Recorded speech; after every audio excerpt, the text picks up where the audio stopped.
આ એક એવો સવાલ છે જે ઘણા લોકોને મૂંઝવે છે કે માનસિક શોષણ જે મગજમાં થાય છે એ અચાનક શરીર પર ગભરાટના હુમલા તરીકે કેવી રીતે બહાર આવે છે. ચાલો આજે આ જોડાણ પાછળનું વિજ્ઞાન સમજીએ. તો મૂળભૂત સવાલ એ જ છે કે શોષણનો જે અનુભવ છે એ ગભરાટના હુમલા જેવી એકદમ શારીરિક વાસ્તવિકતામાં કેવી રીતે ફેરવાય છે, મગજમાં થયેલી ઈજા શરીર પર કેવી રીતે દેખાય છે, આ બંને વચ્ચે આખરે સંબંધ શું છે? ચાલો આજે આને જ ઊંડાણપૂર્વક સમજીએ. આ આખી પ્રક્રિયાને સમજવા માટે આપણે 5 સ્ટેપ્સમાંથી પસાર થઈશું. પહેલાં તો જોઈશું કે સતત સતર્ક રહેવાથી શું થાય છે, પછી મનની શક્તિહીન અવસ્થા વિશે વાત કરીશું. ત્યાર પછી શરીરની અલાર્મ સિસ્ટમ કેવી રીતે કામ કરે છે અને કેવી રીતે એ ભય માટે જ રીવાયર થઈ જાય છે એ સમજીશું. અને છેલ્લે આ બધાનો સાર શું છે એ જોઈશું. સારું, તો ચાલો શરૂઆત કરીએ આપણા પહેલા મુદ્દાથી, સતત સતર્કતાની સ્થિતિ. એટલે કે જ્યારે ભય ક્યારેય ખતમ જ ન થાય ત્યારે શું થાય છે? વિચારો કે કોઈ વ્યક્તિ એક એવી જગ્યાએ છે જ્યાં તેને ખબર જ નથી કે આગલી ક્ષણે શું થવાનું છે. ક્યારે ગુસ્સો, ક્યારે અપમાન, કંઈ પણ થઈ શકે. આ જે અનિશ્ચિતતા છે ને, એના કારણે આપણું મગજ એકદમ હાઈ એલર્ટ મોડ પર જતું રહે છે. એ ક્યારે શાંત થઈ જ નથી શકતું. અને આ જ સતત ભય સીધી રીતે ચિંતા અને ગભરાટને જન્મ આપે છે. હવે આ સતત ભયની સ્થિતિમાં મન પર બેવડો માર પડે છે. એક તો ફસાયા હોવાની લાગણી અને બીજું ગૂંચવાડો.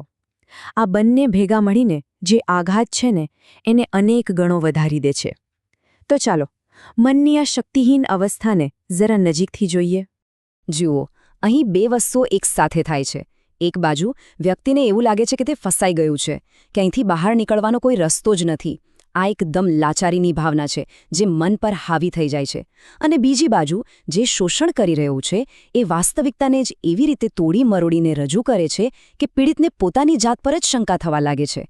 આ બંને વસ્તુઓ ભેગી થઈને મનમાં ભયંકર ચિંતાનો માહોલ બનાવે છે. ઓકે, અત્યાર સુધી તો આપણે મનની વાત કરી, પણ આ બધું જે મનમાં ચાલી રહ્યું છે એની શરીર પર શું અસર થાય છે? કારણ કે આખરે તો ગભરાટનો હુમલો શારીરિક છે, ખરું ને? તો ચાલો હવે ફોકસ શિફ્ટ કરીએ શરીરની અલાર્મ સિસ્ટમ પર અને જોઈએ કે લાંબા સમયનો તણાવ શારીરિક લક્ષણો બનીને કેવી રીતે ઉભરી આવે છે. જ્યારે શોષણ સતત ચાલતું રહે છે ત્યારે શરીર જાણે કે એક કાયમી ઇમરજન્સી મોડમાં જતું રહે છે.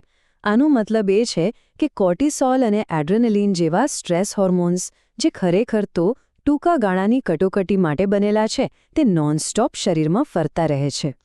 હવે જ્યારે આ હોર્મોન્સ સતત શરીરમાં ફરતા રહે ત્યારે એ શું કરે? એ સીધા શારીરિક લક્ષણો પેદા કરે છે.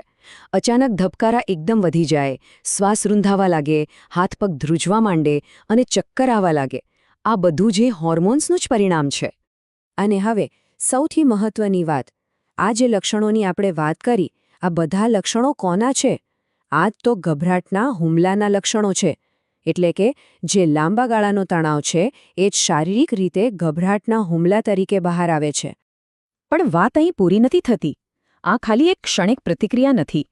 જ્યારે શોષણ લાંબો સમય ચાલે છે ત્યારે આપણી આખી નર્વસ સિસ્ટમ, જાણે કે કોઈ ઇલેક્ટ્રિકલ સર્કિટ હોય એમ, ભય માટે જ રીવાયર થઈ જાય છે. ચાલો સમજીએ કે આ કેવી રીતે થાય છે અને આઘાત શરીરમાં કેવી રીતે કાયમ માટે ઘર કરી જાય છે. તમે કદાચ સાંભળ્યું જ હશે કે શરીર આઘાતને યાદ રાખે છે. આ માત્ર કહેવાની વાત નથી. આનો અર્થ એ છે કે જે આઘાત છે એ ફક્ત મગજની યાદોમાં નથી રહેતો. એ આપણા શરીરના કોષોમાં, આપણી નર્વસ સિસ્ટમમાં ઉતરી જાય છે. શરીર એને ભૂલતું નથી. અને આનું પરિણામ શું આવે છે ખબર છે? કે પછી એકદમ નાની નાની વસ્તુઓ પણ એક મોટો ધડાકો કરી શકે છે. કોઈના બોલવાનું ટોન, ફોનમાં આવેલો એક મેસેજ, કે પછી ખાલી એક જૂની યાદ, આમાંથી કંઈ પણ શરીરની ફાઇટ ઓર ફ્લાઇટ સિસ્ટમને એક્ટિવેટ કરી દે છે, ભલે પછી વાસ્તવિકતામાં કોઈ જ ખતરો ન હોય. તો આખી પ્રોસેસ કેવી રીતે કામ કરે છે? જુઓ, પહેલાં તો લાંબા સમય સુધી શોષણ થાય છે. ધીરે ધીરે આપણી નર્વસ સિસ્ટમ આ સતત ભયની સ્થિતિને જ નોર્મલ માનવા લાગે છે. અને પછી સમસ્યા એ થાય છે કે જ્યારે ખરેખર બધું સલામત હોય ત્યારે પણ એ સલામતીને ઓળખી જ નથી શકતી. એ તો એ જ રીતે પ્રતિક્રિયા આપે છે જાણે કે ભય હજી પણ ચારે બાજુ છે. તો આ બધી ચર્ચા પછી આનો અર્થ શું છે? આનો મુખ્ય સાર શું છે? સાર એ છે કે આ કોઈ બીમારી નથી. આ તો બચવા માટેની એક પ્રતિક્રિયા છે જે સમજી શકાય એવી છે. અને આ સમજવું ખૂબ જ જરૂરી છે. ગભરાટના હુમલા એ શરીરમાં આવેલી કોઈ રેન્ડમ ખામી નથી, એ કોઈની નબળાઈ નથી, બલકે એ તો એક અતાર્કિક અને ભયાનક પરિસ્થિતિમાં શરીરનો એકદમ તાર્કિક જવાબ છે. શરીર ફક્ત પોતાને બચાવવાની કોશિશ કરી રહ્યું છે. અને અહીં આપણે એક બહુ જ મહત્વના સવાલ પર આવીને ઊભા રહીએ છીએ. જો આપણી નર્વસ સિસ્ટમ સતત ભયમાં રહેતા શીખી શકે છે, તો શું એ ફરીથી સલામતી અનુભવતા ન શીખી શકે? અને આ જ સવાલ આશાનો સવાલ છે. આ જ સવાલ હીલિંગ અને રિકવરીના દરવાજા ખોલે છે.